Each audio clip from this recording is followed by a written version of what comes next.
No, we have a lot to discuss. Okay, Yeah. so hi guys, we are live right now. Let's wait for the audience to join in. Okay,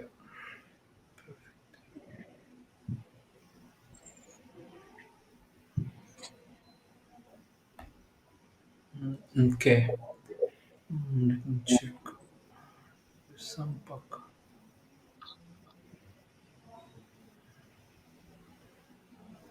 Okay. Yep. So we are live right now. Thank you. Hi guys. So this is the day ninth of Mentor Conference pre-conference week 2, and as we discussed, we are going to discuss a lot about choosing right career and what it means to have a right career option in your early days of your life. So we have three really amazing speakers and mentors and counselors from different domains, and they are the ones who would definitely be the right fit folk to help you out in your Indian education or even overseas education. So education is having value if you have a conscious choice, behind it. So that's what we are going to discuss: how education chosen consciously would add value. What are the different kinds of stream do we have in different kinds of education systems, starting from Indian education, and then how someone could build their profile to look towards a better job opportunity in their career. So we have three really amazing speakers, starting from Aneri, who is a expert from the US education and is an immigrant also. So Aneri Desai is an international career coach who helps immigrants and international students stand out in a competitive job market to kickstart their career in corporate America. She has worked in three countries like India, USA, and UK, and she has led global teams across the globe. She brings in more than 7 years of corporate experience, and that's very valuable for all of you who are taking mentorship, and has successfully discovered the key to stand out in the hiring process. And she has her own startup right now, and we will talk about that also, where she guides a lot of you guys for their next job.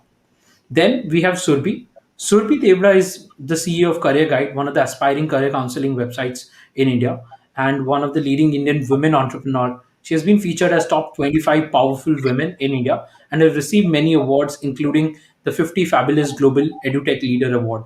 With the help of her startup Career Guide, she aims to bring a disruptive change in the career guidance and counseling by standardizing a lot of processes. So now we have Dr. Shruti Jain, who is an eminent certified career counselor.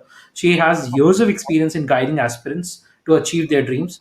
Dr. Jain takes the initiative to make a fair and neutral exploration of different career options available out there so that students can take a conscious choice and make a suitable path for them. She believes that awareness of your abilities and to make a right decision would help you in your longer term of career. Indeed, there is no substitute for a first hand guidance. That's why she's here for. So thank you all of you for joining in. Thank, thank you. So now we have certain interesting questions asked by a lot of students. I'm going to discuss all of these questions with you. Yeah. So one important question is, how to understand what is the bottleneck, when a student starts their career, probably let's start from K-12 or K-10 to K-12 kind of a journey, because that's where most of the Indian career options pick their final stream. Okay, I want to do engineering, arts, because in our days it was like do engineering and think later. So is this a similar kind of situation now? And if yes, then how do we change this kind of a situation?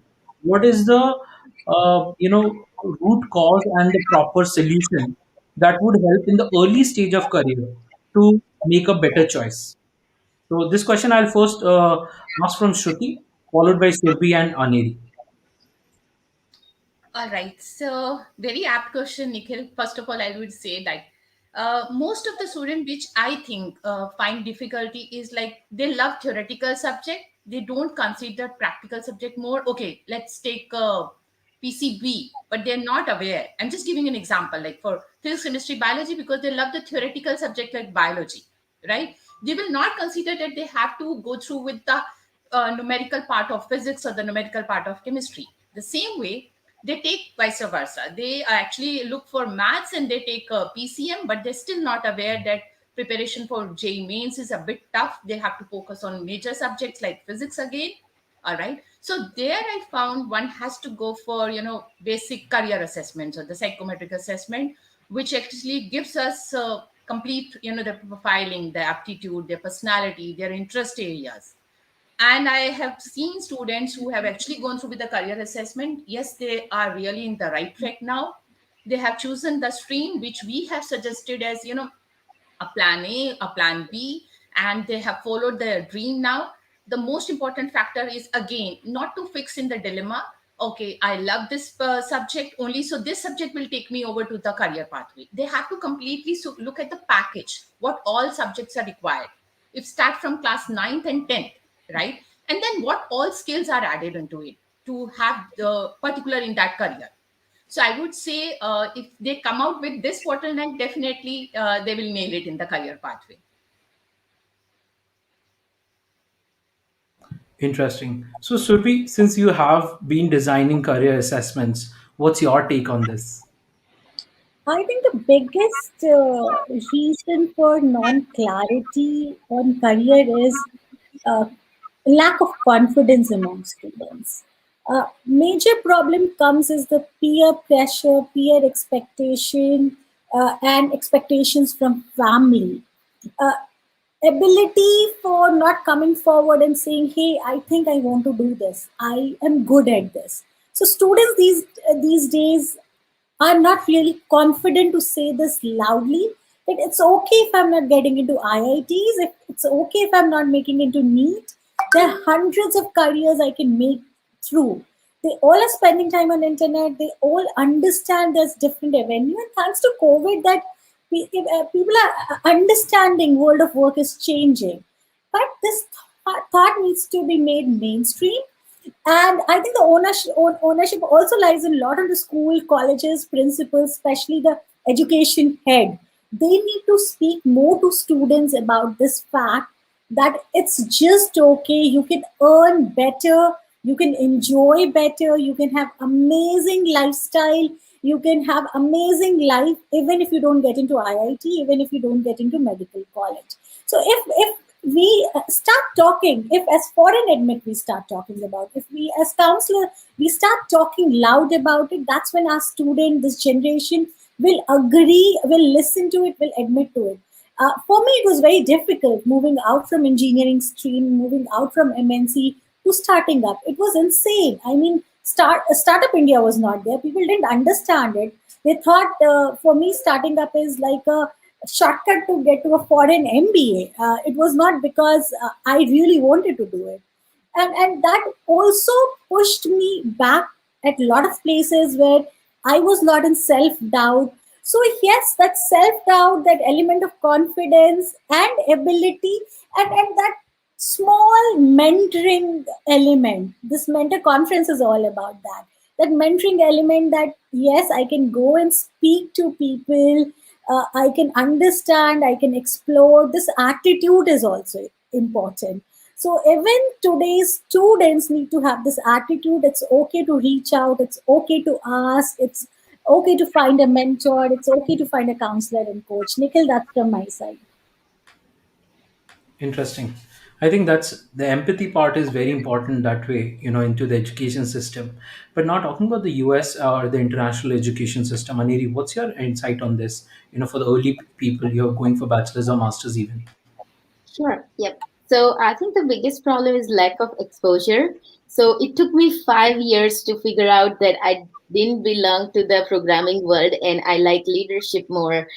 So we make decisions based on what others are doing sometimes. So peer pressure, oh, my friend is going in this university, my friend is taking this stream, let me go. Also sometimes our parents make decision for us because we have lack of clarity, we are not sure what we want to do. So one thing is job shadow, like talking to people and seeing how is their journey, what paths did they take and where they are right now.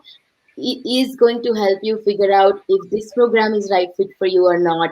Looking at university's website and figuring out if these are the courses that they offer, and do I see myself studying this, do I see myself getting into the roles that this program is leading to. So my biggest suggestion would be not to see what others are doing, not to go after the popular choices. when it comes to studying abroad, but actually take some time, talk to more and more people, use this platform to find mentors, and figure out if this is the right path for you, if you see yourself doing this long term, if this excites you, if this gives you that rush, and you see yourself doing this job 9 to 5 every day before choosing that course.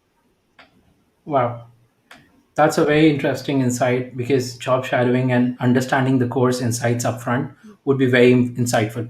Now, talking about understanding the course, a lot of students face issue in the discovery of their own career. Some students are very neutral. Whatever you want me, I can probably learn it and do it. But when do I discover, or how do I discover what am I meant for? How to discover a right career path, because that's where I feel a lot of people follow trends or follow peer pressures, right? Peer choices, because I don't know, so probably if he or she is doing, maybe right. So let's start from, I think, Surbi, about this, because you have been doing career assessments. What is your take when your set your team of counselors, and I know you have like thousands of counselors working with you, what is your insights about this, followed with Shruti and Aneri? Thanks, Nikhil. You've been referring to assessments, and we strongly believe the first step to this direction should be a psychometric assessment. A lot of people don't believe in, a lot of people believe in, a lot of people say, I partially believe in, a lot of counselors would also say that. But to everybody, I would say, please go ahead with a standardized assessment, because that becomes, even for students, this is for students also, this becomes a very good conversational starters with you and your mentor. It's very important. Or let's say you and your parents, or you or your guardian or elder brothers and sisters, to whomever you're going and talking to you, talking about. That this the assessment reports, the psychometric career test also becomes a great conversation starter with self. Remember that. Because once you have a report in hand and you have your traits in hand, you question yourself. The subconscious mind and the conscious mind merges and reflects it in forms of some sort of data, some sort of analysis. Now you can agree with it, you can disagree with it. That's just fine. But even if you're disagreeing with it, oh God, I don't believe that whatever is written in the report, it's saying law. I never thought about law. That's a great conversation starter a student can have itself, because that would give an opportunity to think, how could that assessment report reflect law? Because assessments are also set of data. It's set of your likes and dislikes, right? It's set of your own preferences, just put in a very different format. So yes, that will, and then sit down and discuss with your coaches, mentors, counselors. I will recommend every student to have a mentor. Without a mentor, I don't think so you can proceed. Now, this mentor could be a certified coach, a hired coach, a mentor could be your brother, sister, a mentor could be your alumni, a mentor could be your uncles, anybody in your family, but it has to be a mentor. You need to have a mentor to whom you can dial, you can discuss, you can take through, but remember to have a mentor who is not in your age group or who has done beyond what you are doing. So this is an important two-step thing. And the third most important thing which I'll recommend to everybody is to take accountability. Remember, nothing comes served on your plate. No success is ever given to somebody without working for it or without working hard for it. So I don't believe in smart work, or I don't believe in hard work. I believe in a hard and smart work. And trust me, success won't happen if you won't walk towards it, or if you won't work towards it. Be it studying in the US, be it studying in India, be it studying in top college. And remember, as a human, as a student, it's our tendency, and a mind plays game with us by saying, oh, admission नहीं हो पाया top college में, इसलिए मेरे success में ये problem है, that's why I am not doing it. Those are bullshit, you know. You getting into good college, great. Even if you're not getting into good college, right, you can take ownership of your own career. It's you who is responsible. It's not college who is responsible for your career. College can only give you good set of alumni, and network which today LinkedIn can also give you, which today foreign admit can also give you, right? So that those are three important points, Nikhil, I would want to take. Interesting. No, that's very important. Accountability is a very important keyword that you have mentioned. Without that, I think there's hardly anything possible. But Shruti, since you are directly talking to a lot of students and guiding them in their career assessments, how the parents and the uncles and the relatives effect that happens in the Indian community? I'm sure we have a candid discussion a lot of times. Would you want to discuss about the career discovery part for the students? Right. Absolutely. Surbi has pointed out very important factors.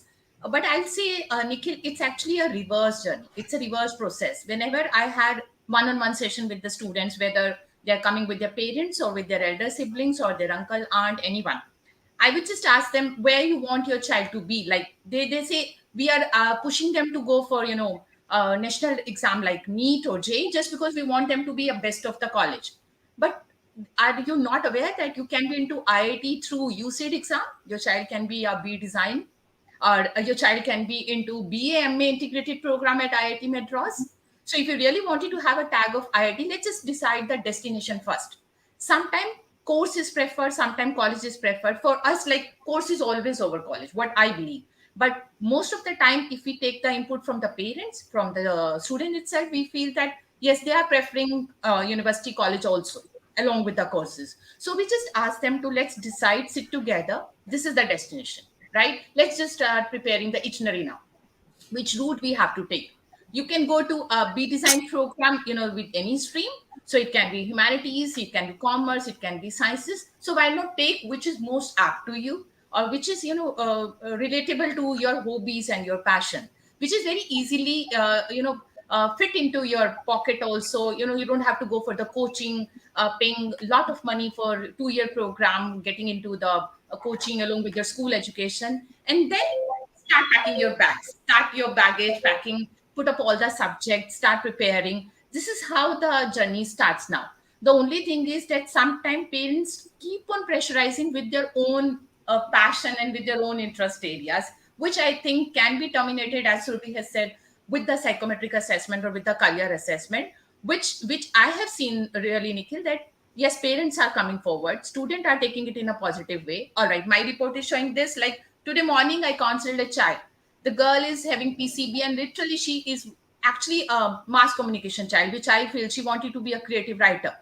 So what will physics and chemistry will do there? Because she can be a medical content writer, that can be done, but purely with biology. So yes, she can go with psychology also. So I asked her, Bachi, you take psychology as an additional subject that will benefit you into the content writing, because you love to counsel the students, your fellow friends also. So that's one of the factors. So we have to actually think of the ideas what children are nowadays doing in some skill building courses, what their passion is. Someone is creating something, that is their DIY activities. So I take up the ideas from there them only, and then I incorporate along with their assessment. Then we plan up the career journey. So I would say Absolutely. many factors. Yes, Nikhil. Absolutely. So I think mixing of the passion with psychometric assessment, from my understanding, would make sense Yes. because I am, though not a very big believer of assessments, but I understand it kind of segregates a lot of insights which eventually a lot of people don't know about. When I did Right. my assessment, I was baffled. Okay, it was something similar which I did eventually. So it also restores the faith. But now talking about international careers, when someone goes abroad, there's a lot of pressure already being there because you might have under the student loans, right? And there's a lot of pressure of getting the ROI and all of those things. How does one discover the journey of planning to study abroad and probably finding their careers? Aneri, you are one of the right persons for this. So I definitely want you to answer this. Sure. Yeah, I 100% agree with Dr. Shruti and with Surbi. Can't emphasize enough on power of mentorship and actually these assessments, because what happens, Nikhil, is you have all the time to experiment when you are in 12th grade or when you are in your undergrad. But the minute you choose your university and your program and you come to the US or Canada or anywhere, that's when your real test starts, because then you don't have a lot of wiggle room to experiment. You chose the master's degree for and now when you graduate, people want to see you as an expert at something. then what happens is you are experimenting and you are still trying things out. Your coursework is all over the place. There is no clean story about what are your area of interest, what are you really good at.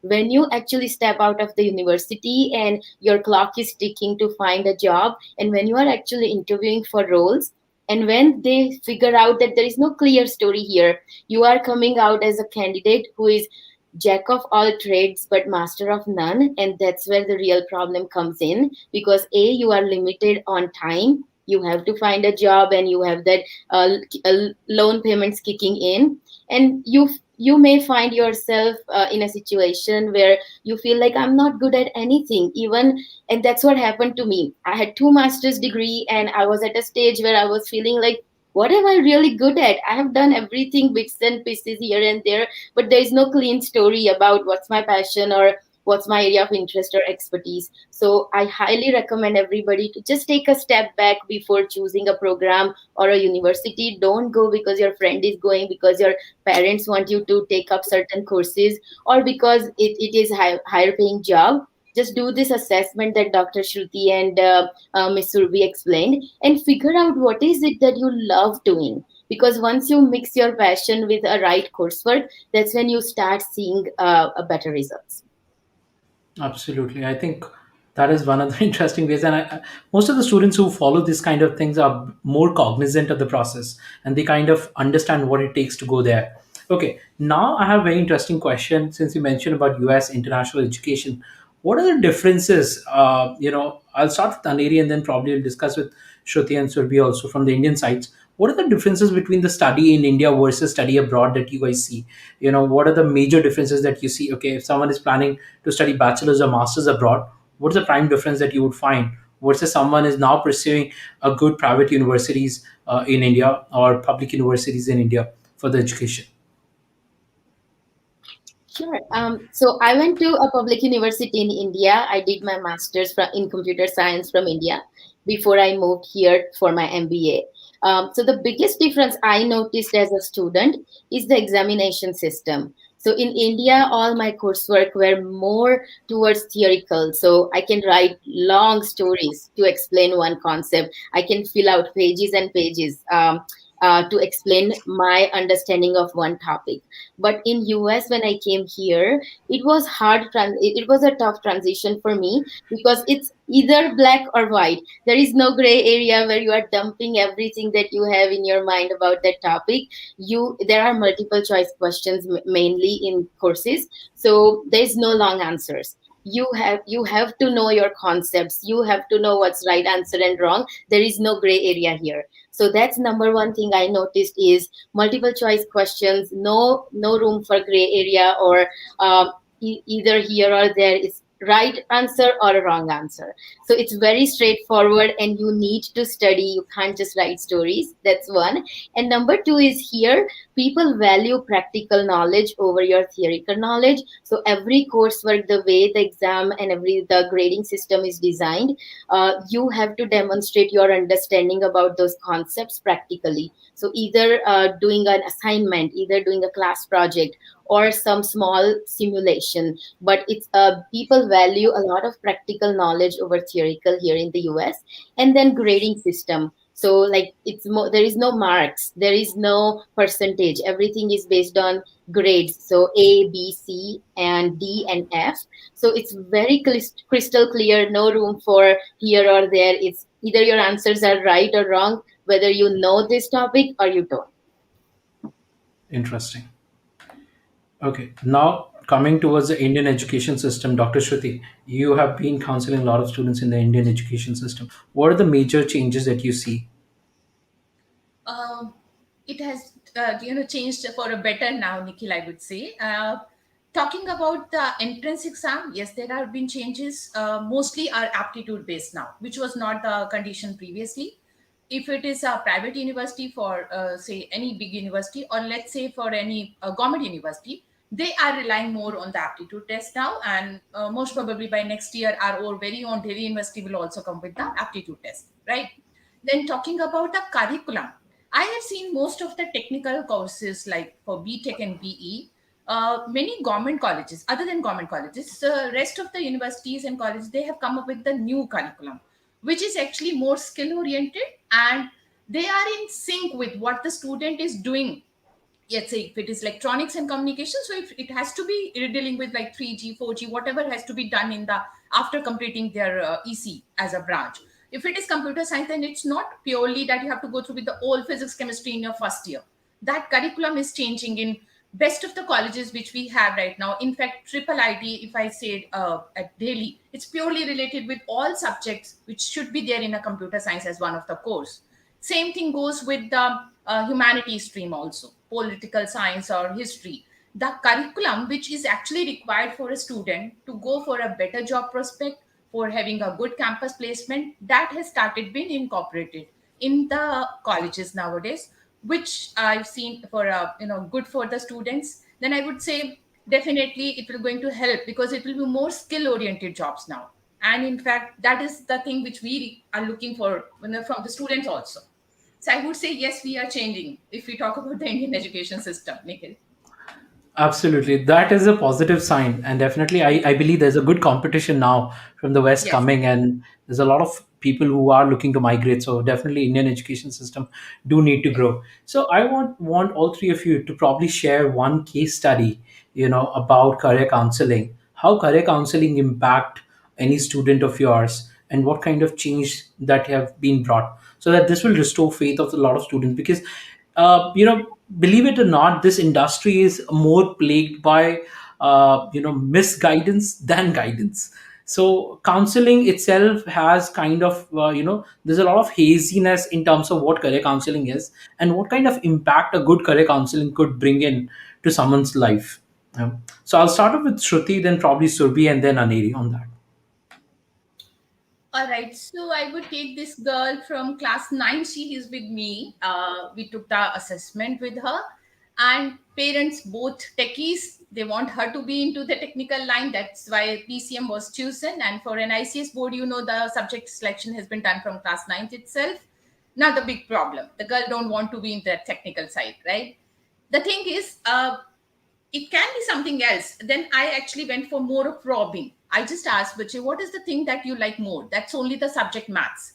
So maths can be with commerce also. It's not mandatory that you go only with PCM. That means physics, chemistry. Then she has come up with the thing that I love to do something with banking sector. We started with the process. I have actually given her lots of summer school internship program. She has done some skill building courses with Coursera. Then she has come up with the idea before taking the final stream selection. She has taken those courses. She gave me a complete review of those after doing that, that yes, I actually looking for investment banking and financial management maybe after my bachelor's degree. That's how we started with the major and minor. Now the thing is, parents are still not ready because they want her to be best of into the Olympiads, especially science Olympiads.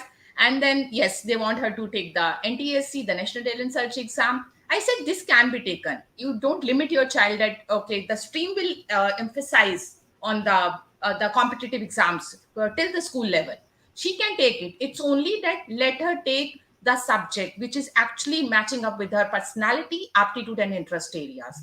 So now I have seen that things have been changing for her also, and parents are ready with that. They are actually saying, okay, fine. Now you wanted to take commerce with maths, it's a green go. So I've seen the girl is more happy. Before that, she seems to be very introvert. But nowadays, when I have one-on-one session, I see that it's more on ambivert side. She comes out very clearly with her thought process. She started writing articles in the very leading newspaper, Times of India.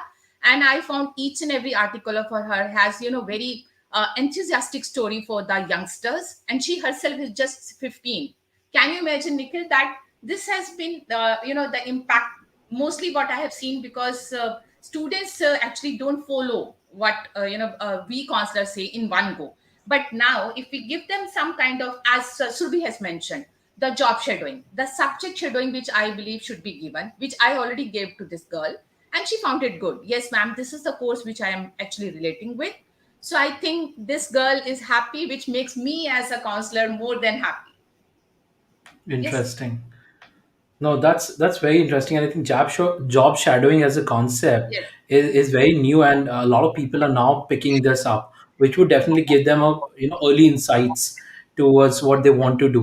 So, should be any specific case that you want to share on this? Sure, this is my favorite story, and glad, Nikhil, you asked this. I'm sure all the students listening to this and all who would listen to it, you would there would be something interesting towards the end. I remember those one day I got a call, and it was a call from journalist from Outlook Money, and and he said, "Surbi, can I send you a photo? Can I send a photographer to your office? I want to cover you on International Women's Day in Outlook Money edition." I was like, "Wow, sounds good. Why not? Send me a photographer. I'll be more than happy to do this." Then he was like, Surbi, you don't remember me? I came down, we talked, I took career guidance, and now I'm a journalist. I was like, wow, I don't remember, but tell me more about this. This sounds very exciting. So he shared that he was in final year of CA, giving final attempt. And most of you who would have gone through CA and have seen somebody who's doing CA, you understand how messy CA program can be. That you have to keep writing second level, third level, and you can keep writing and writing till you pass, right? So this is a boon as well as a bane because you don't know when to give up. And you, in the hope of that, yeah, I might end up clearing next, you give it again and give it again and again. So this journalist who was calling me, he had visited us at Career Guide, and he was in his fourth or fifth final at level third attempt of CA. He gave psychometric test, ideal career test. There was an element of journalism writing which came in, and there was an element of commerce, accounts, all that. He was like, I'm like too tired now at sea. I really need some break before I rethink of getting back. He was advised to start getting towards a bit of writing, and he mentioned that post the session, he went to Facebook groups. He found an internship with Outlook Money, and they were happy to take him in because he had a CA background. He has a finance background. He understood what to be written. He could do a lot of business reporting with financial data and numbers. And soon, and his internship was much appreciated. I mean, he was given a full time job at Outlook Money, and then now he is a senior writer in Economic Times, and he tracks all the major stocks and he writes about them. And this was possible because he had a session, he had an assessment, he was able to blend in his skills of finance, commerce with writing skills. He would have never known if he would not have taught. And he was so glad and happy. He keeps calling, he keeps sharing. At one point, he became a certified counselor with us, saying that the way he benefited, he wants to help other. So this is one story I really want to share, and I keep sharing this with everyone because this is a hope story where you think that your career is towards the end or it's messed up, but and all of a sudden you realize there's a spark in you, there's a talent which rare few people have. It's a very rare combination that you can have a journalistic skills and you also can understand financial balance sheets and all. And anybody who would have this, they would really ace in the specific area. So Nikhil, this is one of my favorite story, and I'm sure all the viewers listening to would relate and would try to blend in their careers, try to see their sweet spots and bring in their talents and potentials. No, this is very insightful, and I think I somewhere relate to it. I was one of those guys who actually went against their parents' will from commerce, and I got into an IIT. So, which is the worst trend nowadays I accidentally see, but that how life is. And in the end, I'm doing my startup. So, the So life is you changed. were Life. lucky. Your parents were lucky. They tried to push people to IIT. Here, kid is saying, no, no, I get into IIT. Absolutely. Absolutely. No, I think there's a lot of peer pressure that we have, in our families also. Because my family comes from a prodigy of IIM Ahmedabad gold medalist. So I Oh my was struggling what to go for CAT and how do I score, and there's already a pressure. So I took a smart choice and a passionate choice because I was interested in chemistry, and that's something I think a class 12th, a good school, a good lab could ignite my passion. So trying new No, things was Nikhil, something I would say. Nikhil, you are crediting your choices, but it's your genes. It's in your genes, right? Right. It's not about your choices. Interesting. You would have picked up anything and you would have done it. Finally, you've Interesting. done your But thank management you for also. that. But yeah, absolutely. So Aneri, over to you. Any specific insightful story that you want to share? Yeah, this one is my favorite. I had a student, she came here to pursue masters, and first semester, maybe C, and D, and she was ready to pack her bags and go back to India and said, I don't know why I chose this program. I have no idea what I'm doing. I suck at technical subjects, and I don't think I can clear my master's the way I'm going. So we said, okay, let's take a step back. Let's not enroll in summer semester because it's optional. Let's figure out our options, what we really like, what we don't like. By now we had it was pretty obvious what she didn't like. So what we do, as Miss Surbi and Dr. Shruti said, job shadow. We reached out to several people in different areas of different fields, and we scheduled like 30 minutes meeting with them, like a coffee chat. How did you end up in this role? What you love the most about your role? So like we started narrowing it down by job shadow, and we picked up some externship where it's not like you are an employee of a company or you are intern there. You are just observing how day-to-day operation works in company. So she got a full view of how every day looks like in different roles in industry. And then we came up with plans. Okay, we have this many electives.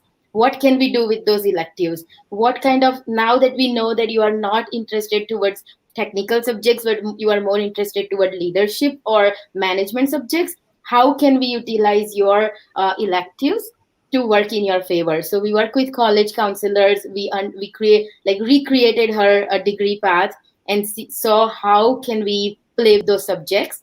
We designed, long story short, we designed the rest of the coursework in a way that it complements what she really wanted to do. So she was still in the same program, MIS, but instead of focusing more on technical subjects, we shifted our focus drastically to heavily to the leadership and management subjects.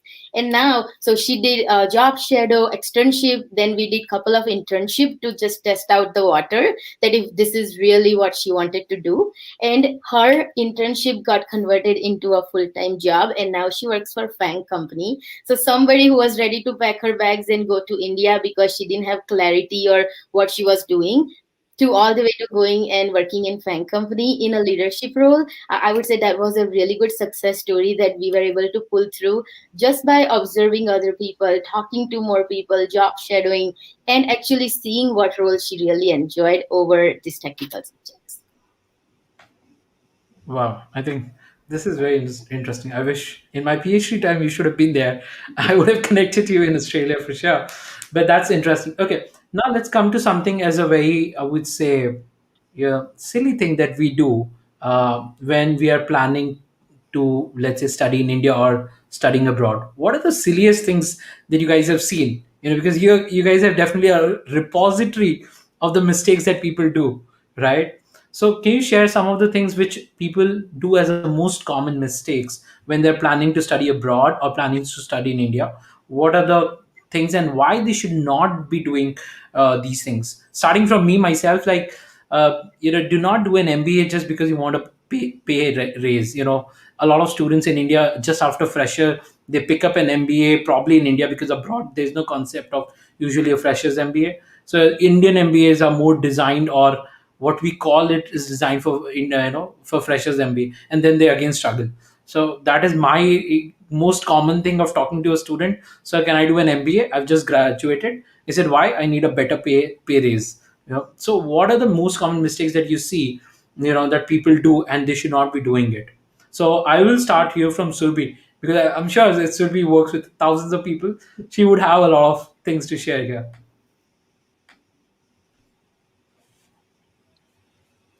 Surbi, you are on mute. Sorry.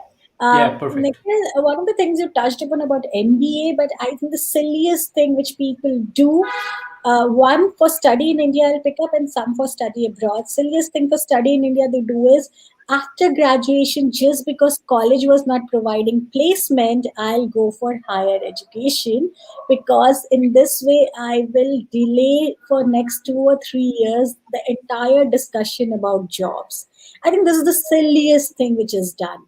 Uh, I will not recommend just some experience just before MBA, but I'll suggest some experience, be it 6 months or 1 year before any higher education. That's very important. And one of the biggest mistake people do when they're going about studying abroad or choosing uh, going abroad is, let me pick up a country where my relatives are there, right? Yeah. uh, Instead of picking up a college, or that turns out to be the first question. I think my son can go to Australia because मेरी नानी के मौसी के भाई का बेटा वहाँ रहता है, and that can help. Today there's so many support systems available, like the consultancies which you will use, they also extend support systems. So that should not be the factor for going abroad or picking up a country, but the major factor should be definitely your own requirements, course curriculum. As I see other counselors talking about, that it's high time once you start spending few lakhs, you don't go out there and start exploring. Exposure is different from exploring about what what, but the basic exploration has to be done going before, right? Because while you're picking up a course, and second silly thing which especially people do in going abroad, they just pick any damn course which is served on their table just because they're getting to go out of the country. This is insane. This is crazy. I think a due assessment of career aspirations and all of that has to be done. Earlier scenarios were different. There were only few opportunities available, and hence if 2 decades back people were doing this, it was fine. But as of today, if somebody is planning to go abroad, they should do a proper career planning before they choose a program, because all the, and Nikhil, you would know this better, all the country and all the colleges have ample and much more variety than what we can get in India. So they can always pick better course instead of just randomly picking because घर वाले अब मुझे बाहर भेजेंगे, मजा आएगा, मस्ती होगी, things like that. So I think that would be my top 2 3 pick of silly things. Nikhil, you are mute. Mute. Yeah. I think you touched upon the very core insights, like family thing. I believe I got this query today itself, and it's very difficult to convince parents that way. But yeah, Aneri, what's your insight on this? So the funniest thing I want to talk about is choosing your program or choosing your next career step based on marital aspects. Will I get a good life partner if I have masters in this versus masters in that? So I want to tell everybody, stop doing that. You don't have to pick up a course or you don't have to pick up a certain country thinking from like what kind of life partner can I get based on the degree that I have. That's the silliest thing I have seen people doing is, okay, I'll do this course so that I can get a better husband or wife. So stop doing that because it's not helping. Wow, that's a very powerful and very new to me, And and interesting I me think also. that's interesting, guys. Life partners are not made like academically, probably in the institution, but not in academics. Yeah. Okay, so Shruti ma'am, what's your Yeah, take what on I this? absolutely Surbi has rightly said, for let's say, for if I have to talk about Indian education system, they focus for class 12 boards, let's say, and they are not aware many of the entrance exams start just before that also, right? So they just reach out to us after class 12th has been done. Ab bataiye kya kare? Mostly the exams have been over. That I found most of the student have done as a very silly mistake. Talking about an undergrad student, they are not going for internships. No, we'll do it in the last, maybe in the final year. No, this is not the scenario. You should start very early, understand the subject, and start doing some internships. Start, get attached with the society, college society, and all. So I have seen they are just in a very lazy mood when they join an undergrad course. irrespective whether they like it or not. Just they don't want to push themselves hard. And as Surbi has rightly mentioned, for the overseas, I'll just add on one more factor which I found very silly. This university is offering a scholarship, join it. Whether the course is rightly fit for us or whether we are rightly fit to go there or not. That is the most silliest thing for both, for Indian education system or for overseas. Yes, Nikhil. Oh, I think you guys summarized a lot of pain points that students should avoid. And guys, take Yeah. this very seriously, And one thing I can definitely talk about the laid back attitude with a lot of Indian grads have, even in IITs. IITs, I can definitely explain the reasons that we used to get from our seniors that you just cracked IIT, it's a difficult exam in India. Now you relax for a couple of years, enjoy the life, and then probably you go. But I believe the life starts the moment you enter your college. And Yes. I took it honestly like it was an honest mistake, but a good one. I started my first internship in my first year, and I got a hang of it, what it takes to get an internship. Start with an unpaid internship, but definitely help with the experience, and then it gradually grow. So guys, in this kind of a competitive era, there is no excuse. Even we are having interns who are class 9, 10th, 11 students, but they're very good in their different kinds of skills, graphic designing, developments, communication, writing. And I could never think myself in class 11 doing that things. So the world has grown that way now. There's a more competition to it. So earlier Exactly. you start, the better it would be. Okay, Yeah. so now we'll start taking questions. We have precisely 10-15 minutes. We'll take the questions and we'll end it. So I have very interesting questions asked by a lot of students. Mm, okay, we have one question from Suchit. I don't want to study abroad right after my 12th, but I really for sure want to study abroad after bachelor's with 2 years of work experience. Should I start worrying now or should I start preparing now or what should I do? So I believe Aneri, you can start from there. And if anyone feels, they can just pick up this question. Right. So, Suchit, first of all, so happy to see that you have some clarity where you want to take your life in next coming years. I would say don't worry at all. This is the process you should enjoy. Take as many resources available. Like Nikhil's team is doing great job helping you find clarity, helping you find that path how you are going to get there. So there are plenty of resources available to help you choose university, choose the degree that you should be going. So at least you know you don't want to go after 12th. That's great. Then your focus should be getting great grades in your bachelor's and paving that path, having a strong profile, doing some volunteering work, doing some internship. Those are the things you should be focusing on right now, is building your profile so that universities find it attractive and you get into the university you really want to go into. And those are the things I would recommend to focus on right now. Interesting. Okay, so now I have another question that I would want to change my career from architecture to any other field. How am I supposed to do? Field shifting is very tricky for a lot of people. How do someone changes their field? Can I He take she this? can be. Okay. Yeah, yeah. Please take it, Surbi. I No, just no, no, go wanted. ahead. No, I just Okay. wanted to say he can be or she can be an urban planner, not if not wanting to pursue architecture. That's the one thing which I immediately Sure. pops up in my mind. Yes, Surbi. Sure, sure. Name is the sword, is it? Okay. Uh, I think when you're shifting field, you need to keep two, three things in mind. First, do you want to shift field? And it's okay if you don't have answers to any of it. You can sit down with your coach and mentor, and we can figure out all the answers. First question which we need to answer is: do you want to, or will you be happy into similar field which is close to architecture? The way my other co-panelists mentioned about like urban planner, interior designer, there are ample of them. Okay, or not working in an architecture firm but doing more of managing, leading, lot of those in a similar line. Second point you need to understand is, mm, are you sure you want to shift totally away from anything which is even closely related to architecture? Okay, I totally want to shift away from it. Third, is there a possibility to bring in and blend in architecture or let's say something else? These are the three things which is done just not with architecture, but the same set of three questions can be asked for any career switch or any career shift, right? keep replacing architecture with, let's say, engineering or blah blah blah, whatever careers you want to add. But another Mm. very important thing which you need to ask yourself and sit down with a counselor and figure out is, what is the reason you want to shift out from, and what was the reason first you became or chose this course.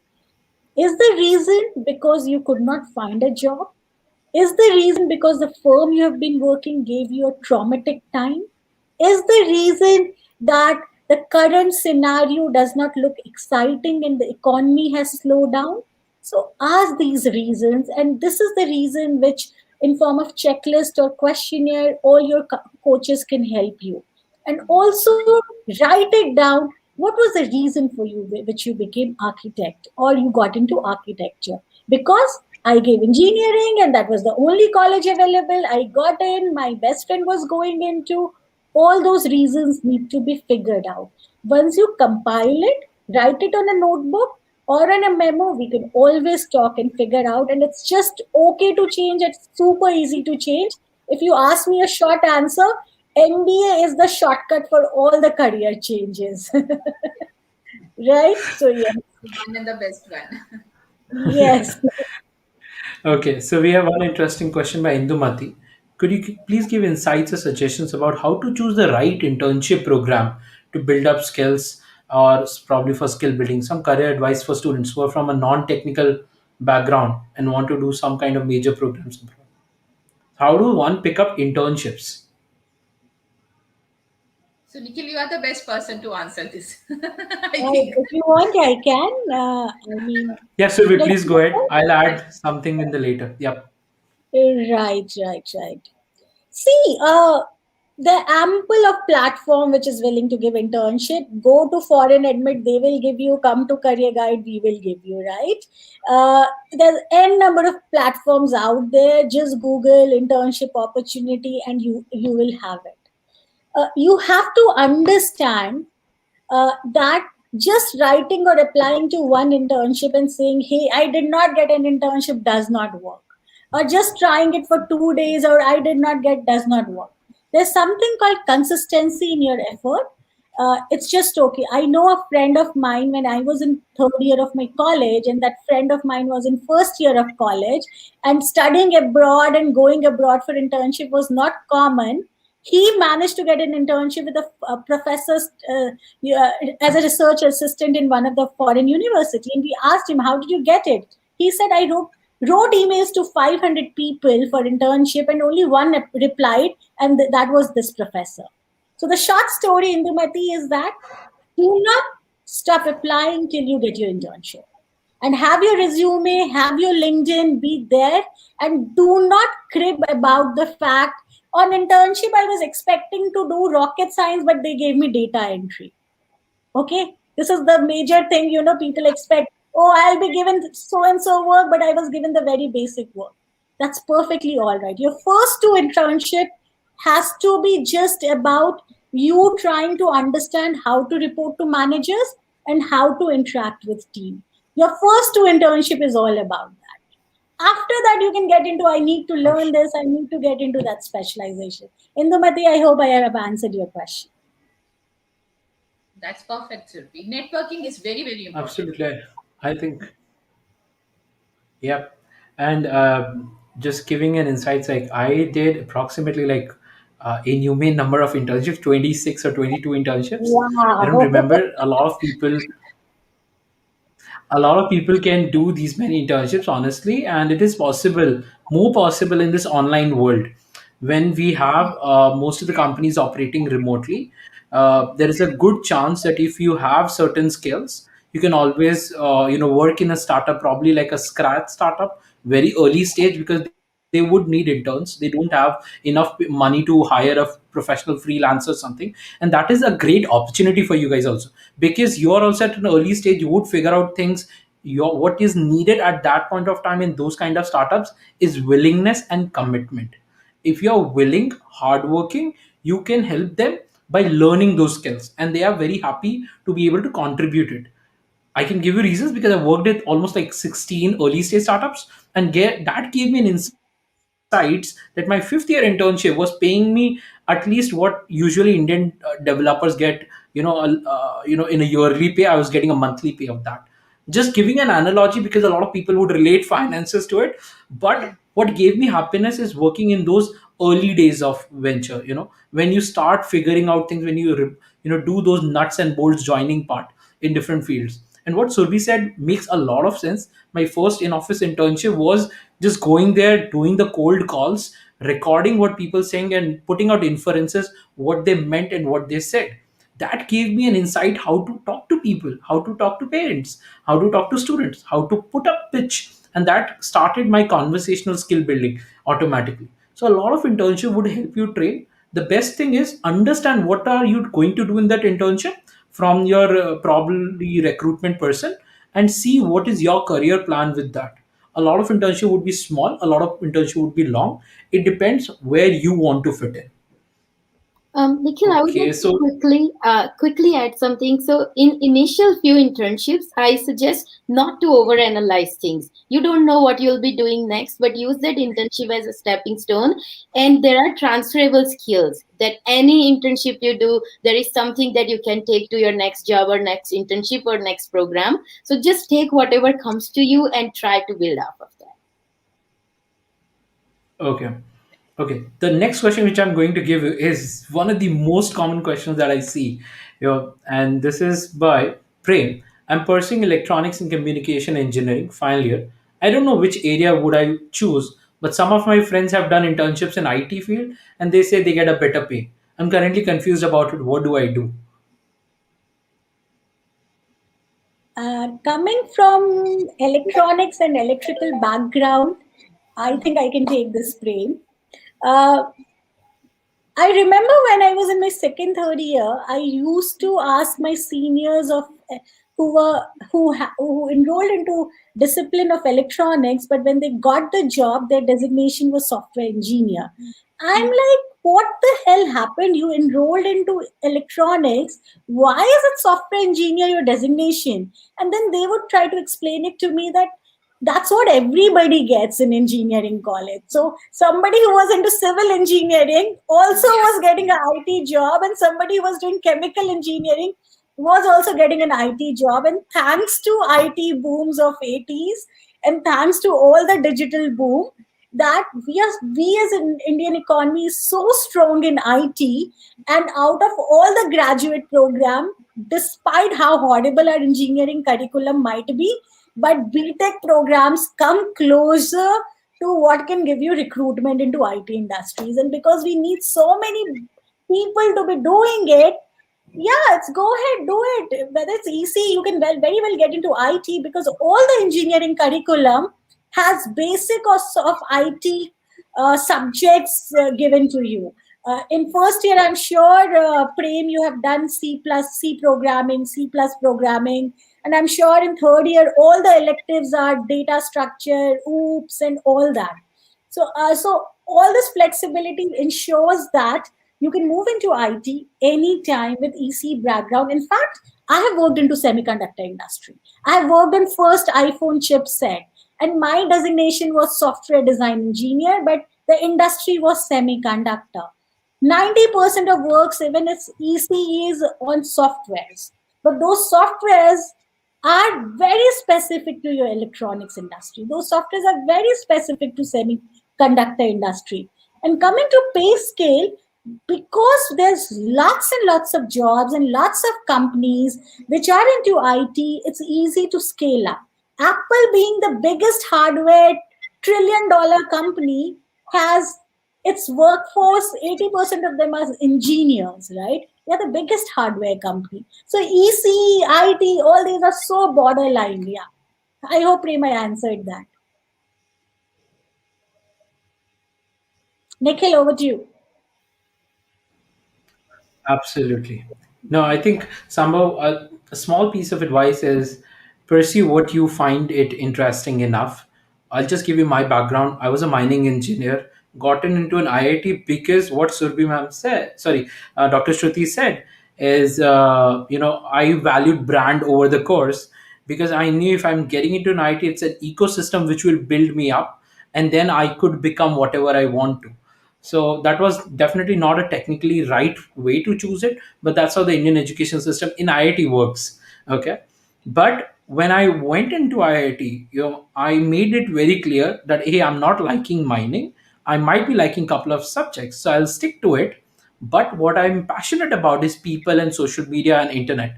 And that's where I started doing these internships online. You know, pay would come in, and trust me, there is no dearth of pay for good talents. You would get immense amount of PPOs and offers if you are talented enough. A simple example is we are hiring developers and paying 20, 30 lakhs per annum, and we want good developers. And that's a very much dearth of developers. Doesn't mean we don't want good digital marketeers. We would want to pay digital marketers a good salary to get a better talent.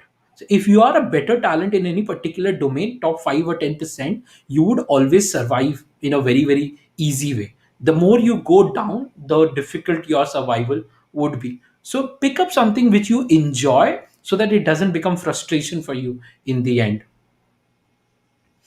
So I have one interesting question from Sambhav, and it's more towards a peer pressure and family oriented question. I would like Aneri to start and answer this question.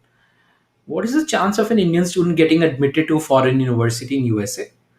Talked about our friends and family themed. But the essence of this question, Aneri, Surbi, and Dr. Shruti, is a lot of students in India for bachelor's or master's, they themselves get self demotivated so much that it's a foreign university. There's no chance for me to get in. Right. How do one look towards it? What are your insights towards it? Sambhav, I would start with saying that everybody gets admission in foreign university. There is no way they deny if you are a good student, if you are able to demonstrate what you are really good at and your through your application package. There is a university for every student. That's what I strongly believe. There are so many universities in foreign, so no need to be discouraged that you won't get. I have seen people with 9 backlogs getting in good schools. So it's all about how you package your application. And then second thing is there are so many limiting beliefs around studying abroad, getting jobs abroad, or even migrating abroad. So I would say eliminate the noise, find one person, and you are seeing 2 people, 3 people right here who can be your pillar. Find one person that you can really trust and then take their guidance and go for it, because in our society, in our family friend circle, there are so many limiting beliefs when it comes to your leveling up your career or doing something better for yourself. So A, there is no problem for getting you admission in foreign university. Nikhil is the person for you. And B, there are amazing mentors sitting here who can be that support for you to eliminate that noise and figuring out what's the next step for you. Definitely, Nikhil. I Absolutely. also I think believe that's that, yeah, if the application process is strong, as Nidhi has rightly mentioned, then definitely there is no looking back. So you can target all good universities, all good colleges. Who says that you can't go? That's what's so strong. absolutely.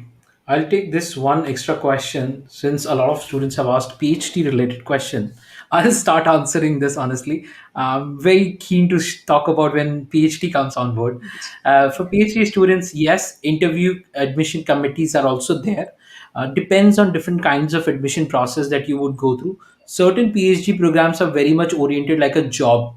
They have a 3 years course. They have in every research aspect defined. You have to go do the experiments, get the results, evaluate, and you have to finish it, try and finish that project. It's more like a project. Some PhD program, which is an integrated MS plus PhD, it would start from your coursework. Once your coursework are done, then you would be given the choice to get into a proper research topic, and from there you would get in. So PhD is not very specific. Yes, you would want to speak to the professor despite having an interview or not. So PhD is more about the professor and the student relationship, less about the university. Thus, definitely university matters, but in the end, if your professor is good in your particular area and if you have a good rapport with the professor in terms of the research work, life becomes easier for you to do a PhD. Okay, now one question by Anvesha. So she's one of a community member. Any suggestions or advice that someone has already gone through the whole mentorship process? master's journey, but still confused about their career path regarding further study abroad plans. So I believe it would be an intermix, because for the masters to job, Aneri, you're the person, and then looking towards study abroad, Surbi and Dr. Shruti can take it up. Okay, so Anvesha, this is completely normal. I went through the exact same thing you are describing. I had a master's degree in computer science and I was still lost. I did not know if I really see myself doing that. So, what really helped me was talking to more and more people and learning from their career path. What did they do after computer science? So, you may want to talk to people who have been in your shoes and figuring out what worked for them, what didn't work for them, just like exploring as we just discussed about, and then figuring like moving abroad and picking your masters is a big move. It can literally impact your life in either positive or negative way. So I would say find little bit of clarity if that's where you want to go, and volunteering work, job shadowing, externship, even an internship. In India, system is so flexible that you can get an internship even when you are not active student. So try to explore different aspects before deciding what path you want to go to. But this is completely normal. I have been there, so I can tell you that this is normal. Perfect. Yep. Dr. So, Shruti and Surbi, anything regarding study abroad? so he's taking. Okay. I think, Anvesha, uh, what are your purpose around it? See, it's just okay to have questions, and I believe at every point of our life, while we are in active career or in education, we will have confusions and we will have questions. Only difference would be that our questions and confusion will start maturing and they will start moving to higher order, right? That's important part. So today, if your plans are regarding study abroad, whether you should be doing it or not, there are a couple of ways you should look at it. As earlier mentioned by Nikhil also, and I mentioned too, work experience is a very important way to get out of this confusion. Go ahead, get into a job. If it's your first job, don't think a lot about what's the kind of job, just go ahead and take it, right? That's important. The job itself will give you a lot of clarity. Job will give you exposure to so many things which you hear in webinars and read on internet, but you will be able to see. Once you are at least 12 to 15 months inside the job, start pondering over the similar thought process. Look at the ROI, and very important thing is understand why do you want to go to abroad, because it will be easy to ask permission for traveling abroad from your parents, or you are convinced about spending some heavy money, right? Making sure you are paying the education loan and then being more committed towards your own career. These are some questions you have to answer. And yeah, we can always help you figure out, how do you have to answer. Foreign admits there, Dr. Should, everybody's here, who can help you figure all this out. But my first step would be please go ahead, take up a job, keep yourself busy for 8 to 9 hours. Job's not easy. Once people think that पढ़ाई करने के बाद once we get into work ना life set है salary मिलेगी. But once that happens ना, you so badly want to get to studies, right? You so badly want that college life was better.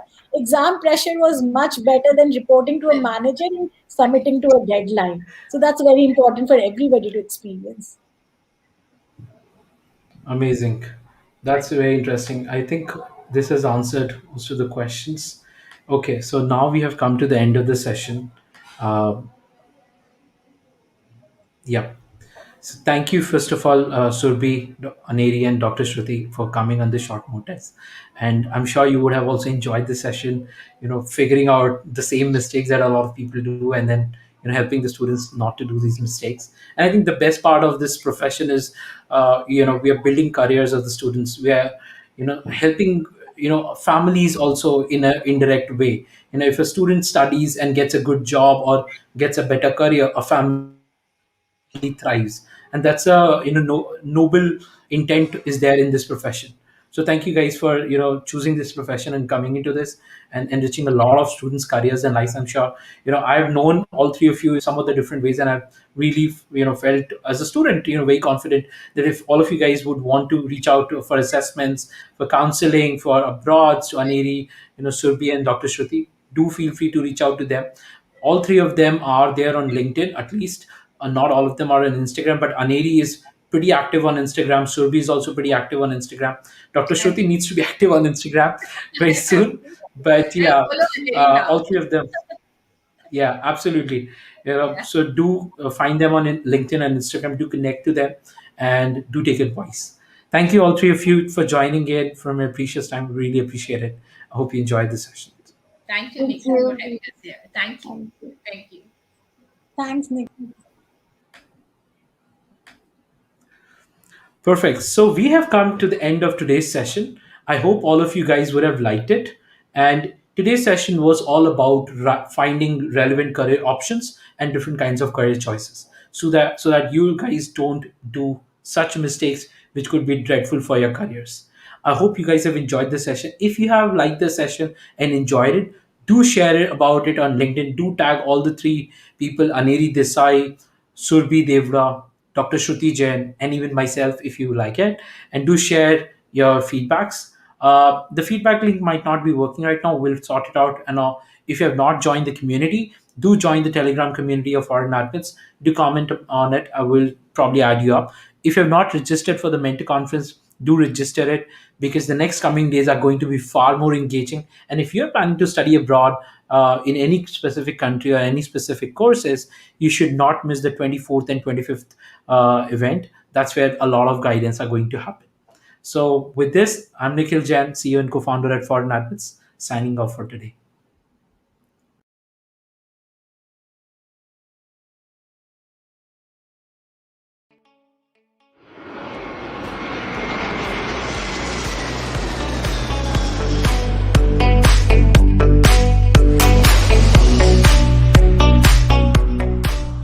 Visit us today.